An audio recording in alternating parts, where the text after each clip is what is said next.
Hebohnya pernikahan terpaut usia terjadi di Dusun 1 Karangendah, Kecamatan Lengkiti, di kota asal Batu Raja, Kabupaten Ogan Komering Ulu. Dengan kedua mempelai Slamet Riyadi melangsungkan pernikahan dengan Rokayati binti Ki Agus Muhammad Ja'far yang telah menginjak usia 71 tahun.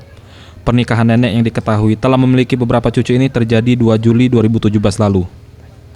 Pernikahan ini menjadi viral di media sosial dan timbul kritikan dari berbagai unsur. Salah satunya Komisi Perlindungan Anak Indonesia Daerah Sumatera Selatan melalui perwakilan KPAID Palembang. Ahmad Romi selaku Ketua KPAID mengatakan sangat menyayangkan telah terjadinya pernikahan anak di bawah umur ini.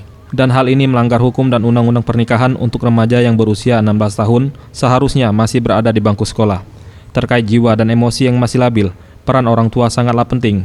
Orang tua punya tanggung jawab untuk menjamin pemenuhan hak dasar tersebut dan mencegah hal-hal yang menghalangi penunaian hak dasar pendidikan.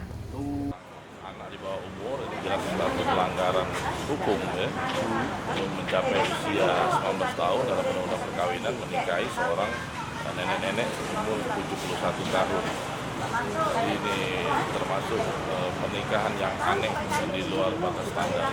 Jadi harapan kami dari KPAI hal ini harus jangan sampai dibudayakan atau dilestarikan. Ya. Hak anak sebagai untuk dilindungi ya, sampai usia yang cukup baru boleh kita nikahkan. Jadi pengawasan orang tua dalam hal ini penting sekali. Ia juga menambahkan setiap anak memiliki hak dasar yang harus dipenuhi, di antaranya hak pendidikan dan hak sosial. Terkait dengan pendidikan, negara telah mengatur wajib belajar 12 tahun. Tim Liputan Sriwijaya TV.